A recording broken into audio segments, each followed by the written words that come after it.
e eu queria falar com vocês hoje sobre Atos capítulo 3. Quando eu estava vindo para cá, o Natan falou assim: papai, o que você vai falar hoje? Eu falei: vou falar sobre Atos 3, uma cura que tem lá de um coxo. Aí o Natan falou: mas você também só fala de cura? Eu falei: não, mas hoje eu não vou falar sobre a cura dele, mas eu vou falar sobre alguns aspectos inseridos dentro dessa cura, e foi algo que tocou muito o meu coração, e eu creio que vai tocar o coração de vocês também. Algumas coisas que eu aprendi nesse Atos, capítulo 3, abra sua Bíblia aí, livro de Atos, capítulo 3.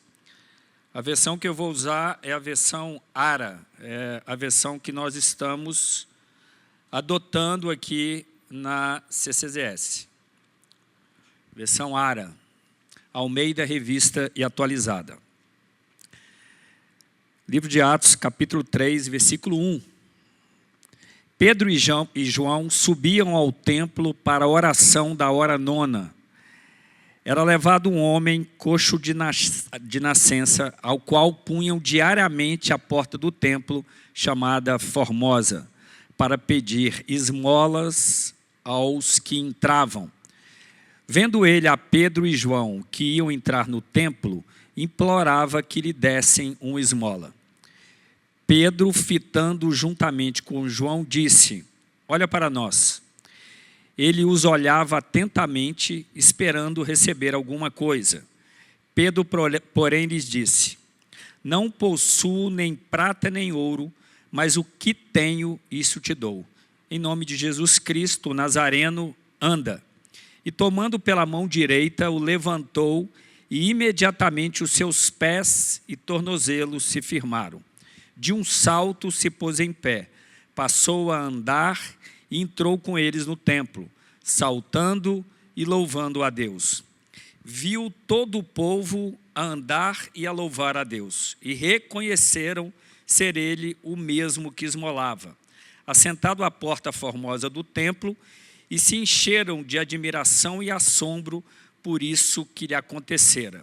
Apegando-se ele a Pedro e a João, todo o povo correu atônicos para junto deles no pórtico chamado de Salomão. Amém? Vamos orar? Deus, obrigado por essa noite, obrigado pela oportunidade de nós estarmos aqui. Eu quero te pedir que o Senhor venha nos guiar, venha nos direcionar, que a tua mão esteja sobre as nossas vidas, destape os nossos ouvidos, destape os nossos corações, para que a gente possa aprender mais e mais do Senhor. E começa por mim, Senhor. É o que eu te peço em nome de Jesus. Amém. Aqui nós temos trazer um contexto histórico. Tinha acabado de acontecer o Pentecostes aqui. Nós estávamos no período de Pentecostes, 50 dias após a Páscoa. Jesus já havia sido crucificado. E é muito válido lembrar que os discípulos estavam apavorados. Naquele momento da crucificação de Jesus, quando Jesus começa a anunciar que ele iria para junto do Pai, a turma começou a pular fora. E no momento onde ele estava indo para a cruz, não ficou quase ninguém.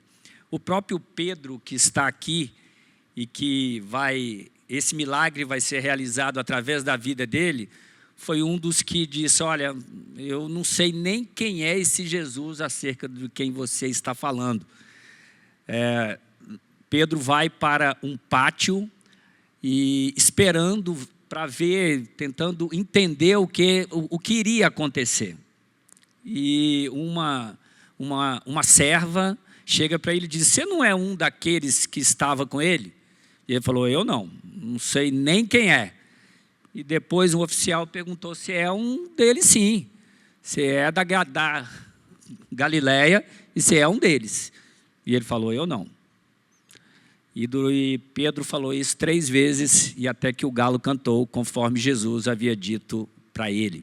Os discípulos então ficaram reunidos, e nesse dia de Pentecostes, o Espírito Santo desceu sobre eles, e eles fizeram maravilhas.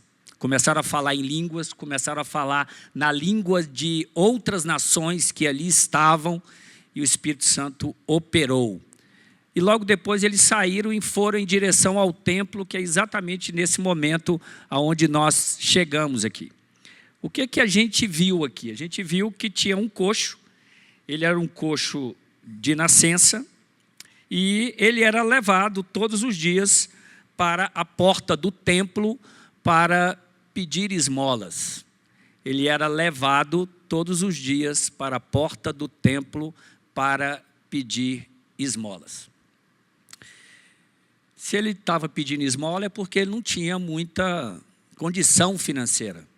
Ele precisava estar ali, naquele lugar, mendigando para que alguém passasse, tivesse misericórdia dele e trouxesse alguma coisa para ele. O sustento dele provavelmente dependia exatamente do que ele iria receber ali na porta do templo.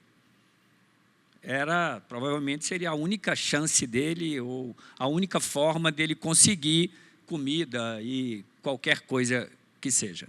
Mas o que me impressiona nisso é ver que tinha amigos ou pessoas que o levava para a porta do templo. Olha que coisa interessante. Ele não podia andar. E isso devia acontecer por uma longa data que isso vinha acontecendo, porque ele era um coxo e precisava ser ajudado. Então tinha amigos, que não devia ser um só, porque ninguém consegue carregar um coxo, mas tinham amigos que por uma longa data carregava esse coxo e o colocava na porta do templo. Isso me traz uma interrogação. Se eu fosse coxo, se eu fosse um paralítico, será que eu teria amigos para ir até a minha casa e me trazer aqui para o templo? Será que... Será que eu consigo encher a minha mão com 5 amigos verdadeiros na dificuldade? Será que a minha mão enche de 5? Será que se o meu carro quebrar lá em Manaus, quebrou, deu zebra, eu preciso que alguém me busque, será que tem 5 pessoas que eu posso passar a mão no telefone e dizer o seguinte: olha, eu estou precisando sair daqui de Manaus, estou sem dinheiro nenhum, e eu preciso que você me pegue aqui? Tem 5 que eu possa ligar? Tem 5 que vai largar o que está fazendo e ir até onde eu estou para me ajudar? Essa é a primeira pergunta. É a primeira reflexão que eu faço. Quem são os meus verdadeiros amigos?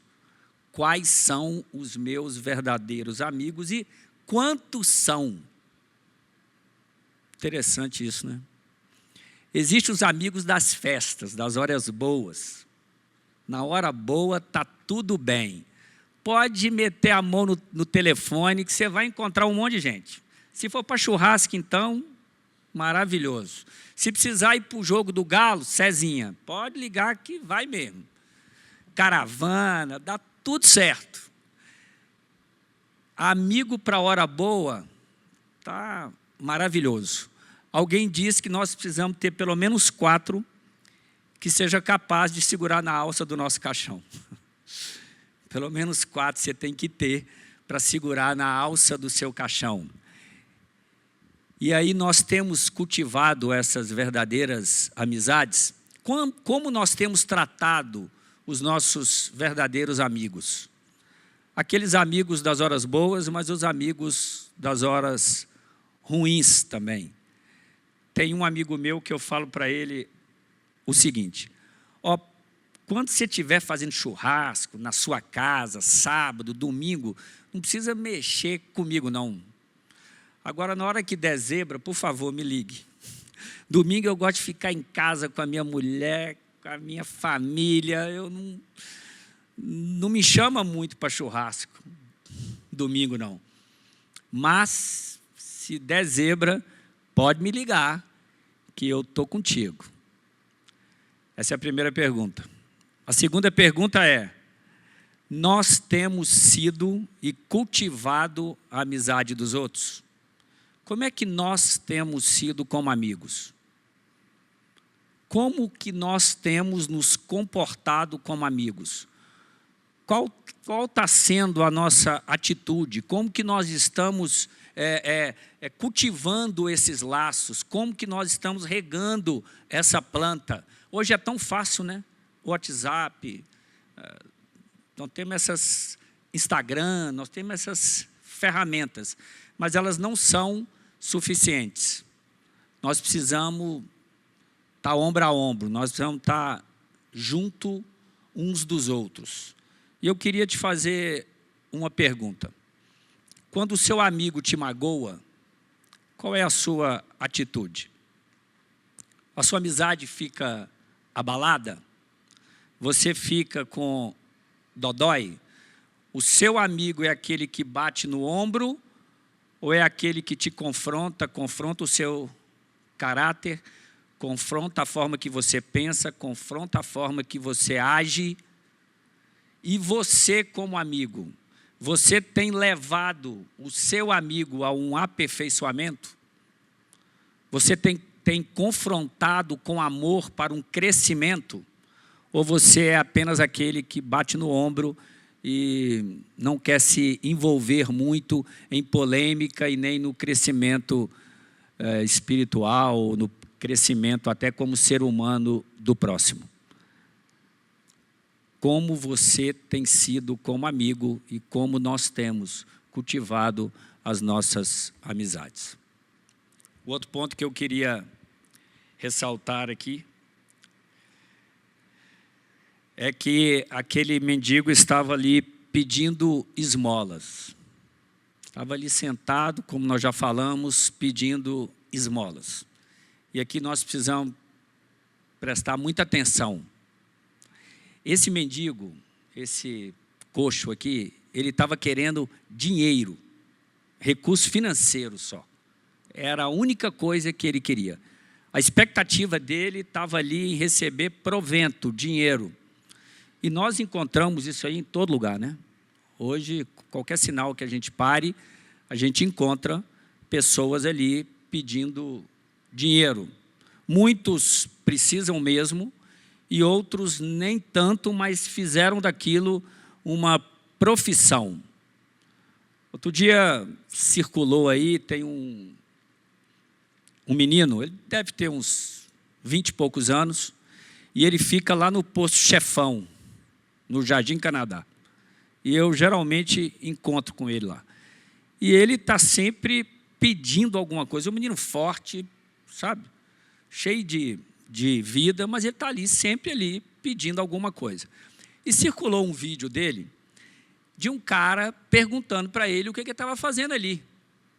Ele falou: estou aqui porque é muito mais fácil estar aqui do que trabalhar. Aí o cara falou: mas você não quer trabalhar por quê? Ele fala: rapaz, eu tiro aqui por dia mais ou menos R$100. Fica aqui durante 30 dias. Eu tiro aqui R$3.000.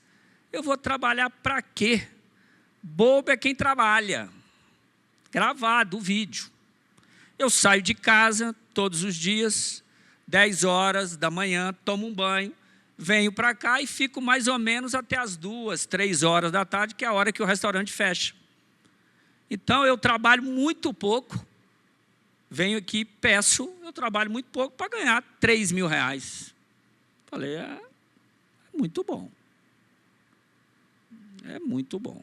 Mas é um pensamento tão limitado e medíocre e cafajeste, que muitas vezes isso nos impede de abençoar o outro.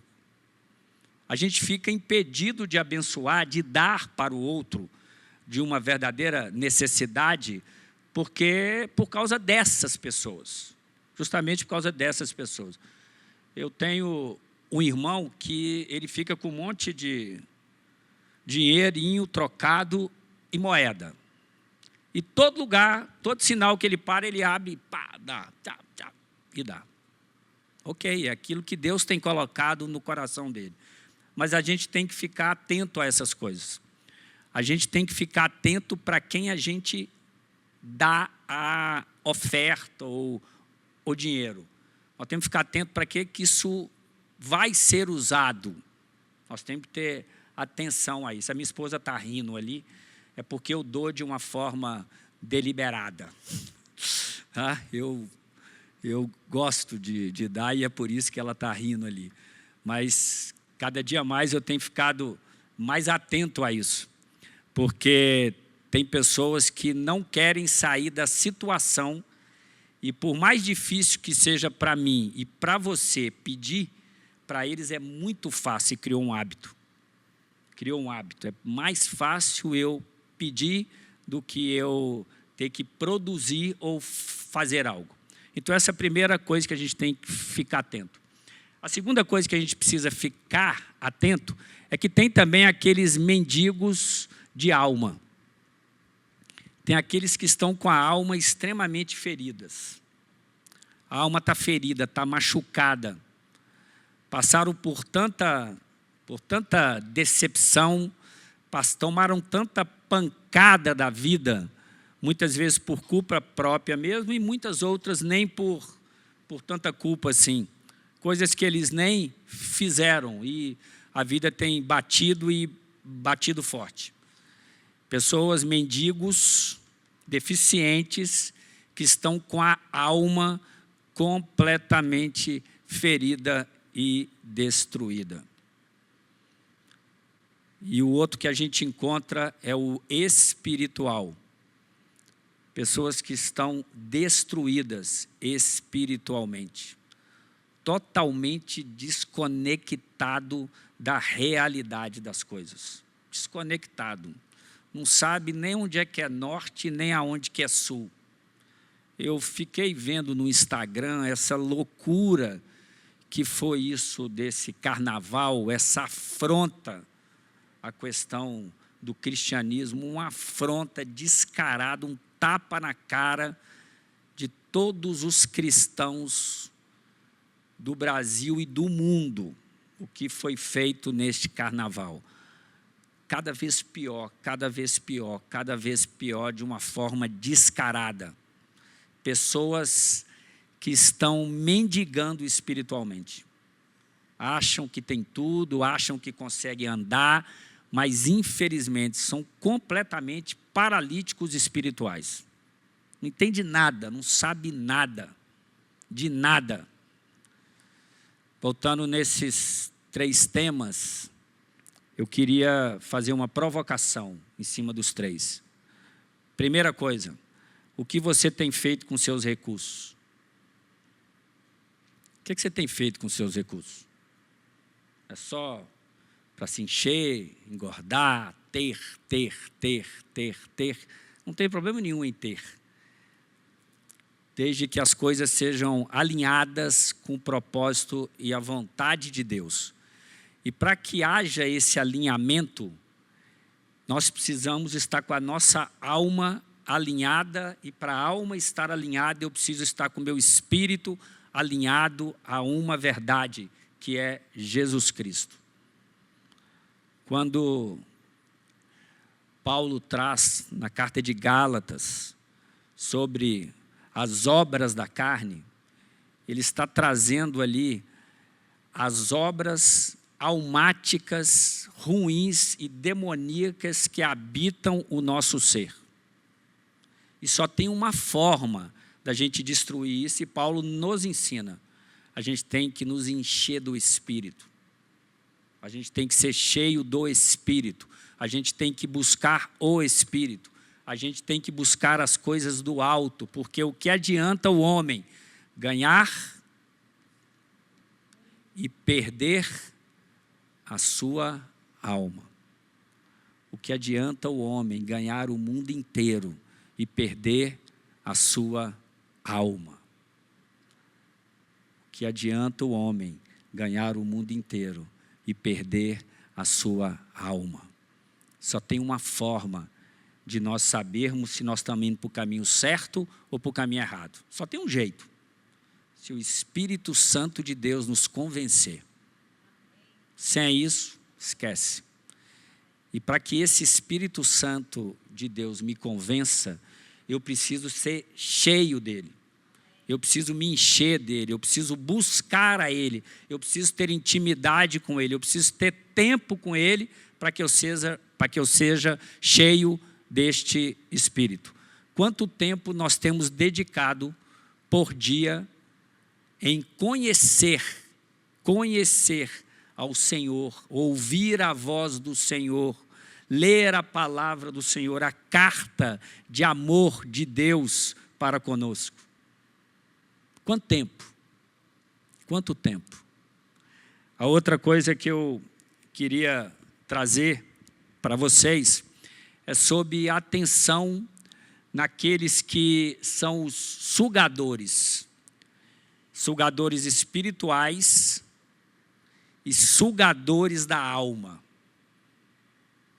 Nós temos que estar atentos a isso. Preste atenção em uma coisa. Eu tenho uma pessoa muito próxima de mim, muito próxima. E ela teve uma perda muito grande mesmo. E durante muito tempo, já se vão 4 anos, e aonde esse luto não passa, tá? Ela é uma pessoa enlutada há 4 anos. Não tem problema nenhum, a vida trata cada um de uma forma, cada um sabe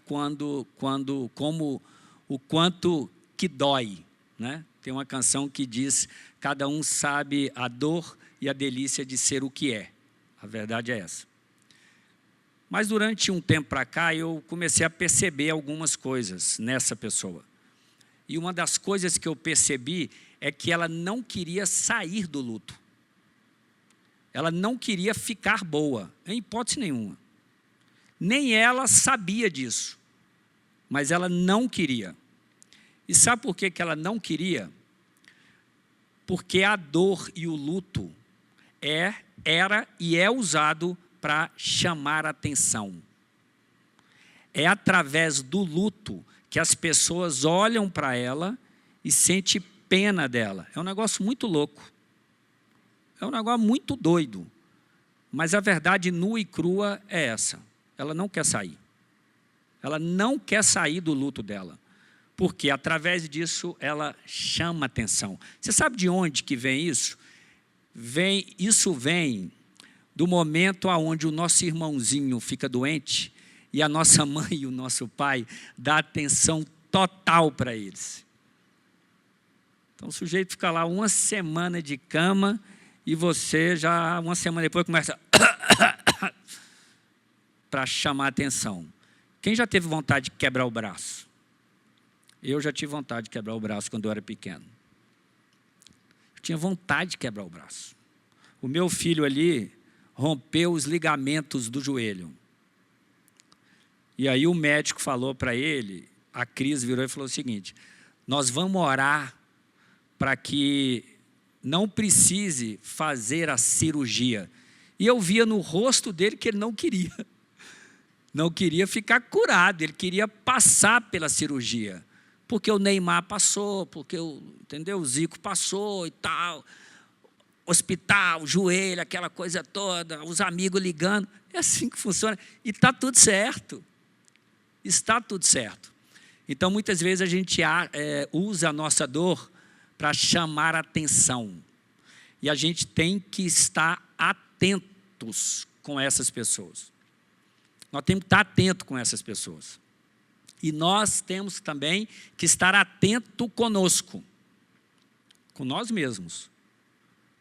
O que nós temos usado para chamar a atenção do outro? Para ter o holofote para nós, para que as pessoas olhem para nós com dó. Será que a gente quer ser curado? Será que a gente quer ser liberto? Será que a gente quer ficar livre dessas aflições? Será? Cada um tem que responder. E a gente tem que tomar cuidado com aqueles que nos sugam. Está cheio de sugador. Tem uma pessoa que foi que trabalhou comigo durante muito tempo. E ele tinha uma dependência química violenta, chegou até a morar na rua durante 10 anos. E aí ele se converteu e eu levei ele para trabalhar comigo. E durante esse tempo ele ficou limpo uns 7, 8 anos. E um dia ele resolveu achar que estava curado. Começou a entrar uma soberba espiritual muito grande. E ele resolveu pregar no lugar onde ele ficava, que era na Pedreira Prado Lopes. O que aconteceu? Ele afundou. E que eu já internei ele, acho que foi umas 3, 4 vezes. E da última vez agora, eu fui lá na pedreira, na boca do tráfico mesmo. Ele estava ali como olheiro. E eu falei, velho, bora, vaza. Passa aí o ponto para outro e vamos subir para casa. Embora. Você quer ser internado? Nós vamos te internar agora. Ele falou, não, pode deixar que eu dou conta sozinho. Aí eu virei para ele e falei o seguinte, é a última vez que eu vou te buscar numa boca de fumo. Não vou fazer isso mais. Se você voltar, para mim já deu. Jesus falou que nós temos que andar 1 milha, não é? Eu já andei a minha. Para mim já deu. Agora é com você. Se fosse para andar eternamente, Jesus falava, ó, anda direto. Com Pedro, você tem que aguentar o Pedro o resto da vida e vai andando com Pedro. Mas não, ele falou que era 1 milha. E eu já andei a minha. Quando a gente anda além daquilo que é o nosso dever e aquilo que Deus nos pôs para andar, a gente atrapalha o processo do outro. Tem coisa que Deus quer fazer, é justamente tratar sozinho. É Deus e a pessoa. Então, tem esse discernimento de entender a hora que você precisa tirar seu time de campo. A hora que você precisa deixar Deus resolver com a pessoa diretamente. O que Deus falou no meu coração com relação àquele irmão é, chega, para mim deu. Busque de Deus isso. Quem que você precisa deixar pelo caminho para aprender. Para aprender. A outra coisa que eu queria falar para vocês é sobre uma atitude que Pedro e João tiveram. E que muitas vezes nós não temos. E eu me incluo nisso, inclusive como pastor, tá? Muitas vezes nós não temos, muitas vezes a igreja não tem. Que é parar e olhar. Você sabe qual que é a beleza do bom samaritano? A beleza do bom samaritano é que ele estava seguindo para o caminho dele e ali tinha um judeu. E que os próprios judeus religiosos, levitas, passaram por aquele lugar e falavam, olha, eu não posso fazer isso agora porque eu tenho que cumprir com os meus ritos. Eu não posso fazer isso agora, eu tenho que pregar à noite, eu tenho que louvar, eu tenho que fazer um monte de coisa. Então eu não posso parar aqui para te ajudar. E a beleza disso tudo é que aquele bom samaritano, ele parou. Ele parou. E cuidou daquele judeu. O que Pedro fez? Pedro e João estavam entrando e parou.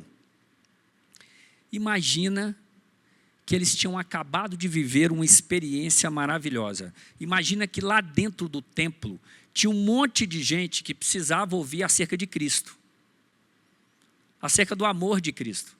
Imagina que lá dentro daquele templo tinha um monte de gente doente que eles poderiam fazer ali uma cura coletiva.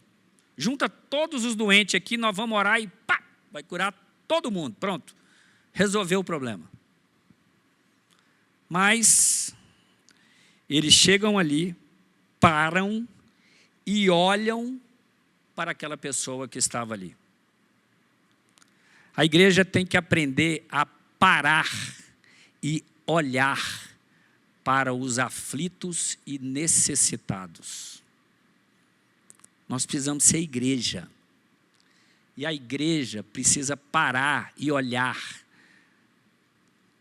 Somente quando paramos e olhamos, nós identificamos a verdadeira mazela, a verdadeira dependência da alma, a verdadeira necessidade daquelas pessoas que cruzam pelo nosso caminho. Nós não podemos deixar que a loucura da vida nossa, dos nossos compromissos, dos nossos horários, das nossas regras, nos impeça de olhar para os que estão sobrecarregados e aflitos e que precisam de uma palavra nossa, da igreja. Precisa ser cuidado pela igreja. Eu gosto muito de um missionário que chama David Livingstone. Ele é um dos poucos civil que está enterrado na Basílica de Westminster. E lá é só lugar onde vão os sirs, os reis, rainhas que ficam enterradas lá. E esse missionário, ele era um lorde, um inglês, e ele queria ir evangelizar nas Índias. Só que teve um pequeno erro de percurso e ele foi parar na África. Então, você imagina um inglês branco, a Rebeca já viu isso lá, descer em 1800 e sei lá quanto, 1600 e sei lá quanto, descer no território africano. Aquilo foi uma loucura. E ele não falava uma palavra dos dialetos que estavam lá. Mas havia uma diferença nele. No relato, diz que multidões seguiam a ele. E começaram a perguntar por que eles começaram a ir atrás dele e a seguir a ele. E o relato unânime era: porque eu vejo amor nele. Eu vejo amor nele. Nós não seremos conhecidos por frequentar a comunidade cristã da Zona Sul. Nós não seremos conhecidos por termos uma pregação maravilhosa. Nós não seremos conhecidos por termos curado, por termos pregado. Nós não seremos conhecidos pelo nosso louvor, pela nossa igreja bonita. Nós não seremos conhecidos por isso. Jesus diz que nós seremos conhecidos pelo amor e uns para com os outros. Essa tem e precisa ser a nossa diferença. E para que a gente exerça esse amor de forma plena, nós precisamos parar e olhar no olho. Nós precisamos parar e ouvir. Nós precisamos parar e orar junto. Nós precisamos parar e dedicar tempo.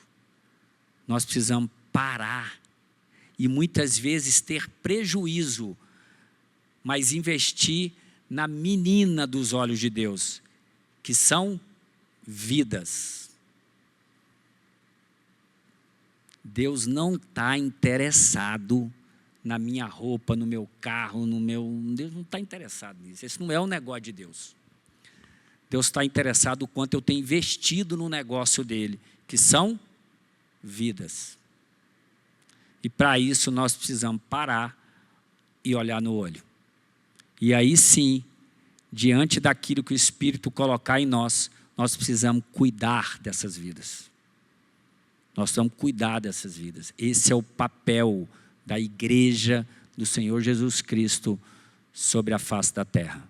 Deus não precisa de nós, mas Ele escolheu precisar de nós e nos usar pela misericórdia dEle, sendo nós ainda pecadores e não merecedores, mas Ele decidiu e obrigado por isso, Senhor.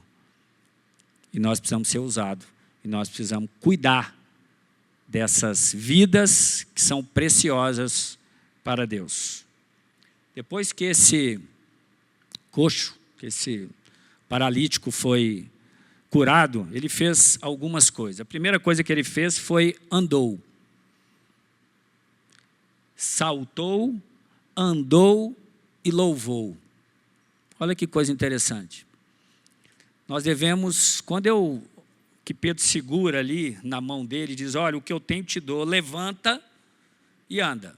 E ele de um salto, dá um salto, levanta, anda e louva ao Senhor. Nós devemos comemorar as nossas vitórias. Eu acho que a igreja comemora pouco.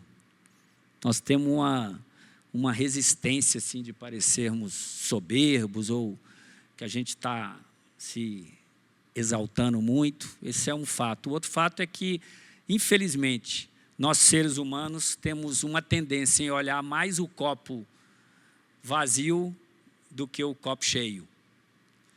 As nossas derrotas, elas sobressaem muito mais do que as nossas vitórias. E quando nós comemoramos, nós damos graças a Deus por aquilo que Ele fez e tem feito através das nossas vidas. E o maior louvor que nós podemos expressar a Deus é gratidão e andar de uma forma correta e reta diante do Senhor. Não adianta você ter a voz mais bonita do mundo. Não adianta você tocar o melhor instrumento do mundo se o seu caminhar, se o seu andar não está alinhado com a vontade do Senhor Jesus Cristo. Não adianta você ter a maior igreja do mundo. Não adianta você ter o templo mais bonito do mundo se dentro daquela igreja, o caminhar, o proceder não está alinhado com a vontade do Senhor Jesus Cristo. Nós precisamos estar alinhados com aquilo que Deus espera de nós. E a última coisa é que após isso acontecer, o que aconteceu é que aquele homem começou a caminhar com Pedro e com João. Eu vejo alguns jovens aqui hoje. E a pergunta para eles e para todos nós é: com quem nós estamos caminhando? Na minha terra tem um ditado que diz o seguinte: um cachorro cheira o outro. Um cachorro cheira o outro. Então, com quem nós estamos andando? Com quem nós estamos caminhando? A pessoa que nós estamos andando, caminhando, dizem que nós somos a soma das 5, é isso? Das 6 pessoas com que a gente anda, né? Essas 6 pessoas que você anda, o que ela tem acrescentado na sua vida? As 6 pessoas que você mais anda, o que ela acrescenta? Com toda sinceridade, o que ela acrescenta? Com quem você tem andado? Quais são essas 6 pessoas? De que tribo é? De que grupo é? Você é atleticano e tem andado com cruzeirense? Você é cruzeirense e tem andado com atleticano? Não tem jeito. Não tem jeito. Não tem jeito de você ser cruzeirense, chegar lá na torcida do Galo e gritar 0. Você vai morrer. Esquece, você vai morrer. E muitas vezes a gente faz isso. A gente faz isso. A gente está andando com quem não acrescenta nada. Nada. Pelo contrário, só puxa para baixo. Só puxa para baixo. E não tem jeito, irmão, não tem jeito. Se você quer crescer, você tem que andar com pessoas que têm te levado para cima. Agora eu vou falar o mais triste de todos. O mais triste de todos. Deus tem me abençoado com casais. E é o que eu amo, é cuidar de casais. Presta atenção, esposas e maridos aqui presentes. o que eu mais tenho visto, é mulher e marido brigando um contra o outro e jogando um ao outro para baixo. Quando eu vou aconselhar casais, a primeira coisa que eu vejo é se eles estão jogando tênis ou frescobol. Sabe a diferença, não? Tênis eu jogo a bola o mais difícil possível para você, porque eu preciso ganhar, eu preciso fazer um ponto. E frescobol, eu jogo a bola o mais fácil para você, porque eu preciso que você devolva ela para mim da forma mais fácil possível. Se você jogou errado, eu tenho que consertar. O tênis não. Eu quero ganhar o ponto. E o que eu mais vejo nos relacionamentos é exatamente um jogando contra o outro. E sabe de onde vem isso? Que eu percebo claramente: as más companhias. Más companhias. Aquele negócio vai entranhando, de repente começa um ranço entre o casal, e aí não tem jeito, cada um vai para um lado, estão completamente desalinhados, e são dois amigos dentro de casa. A verdade é essa. São dois amigos dentro de casa e que de vez em quando cumprem com o papel matrimonial, que é o papel sexual. De vez em quando. É triste, mas isso tudo vem de más influências. As más influências corrompem os bons costumes. Me diga com quem andas, que eu te direi quem tu és. Essa é a verdade. Quer ser abençoado? Quer ter um casamento restaurado? Quer ter uma vida espiritual forte, ativa? Ande com quem tem exemplo para dar. Amém? Que Deus abençoe vocês.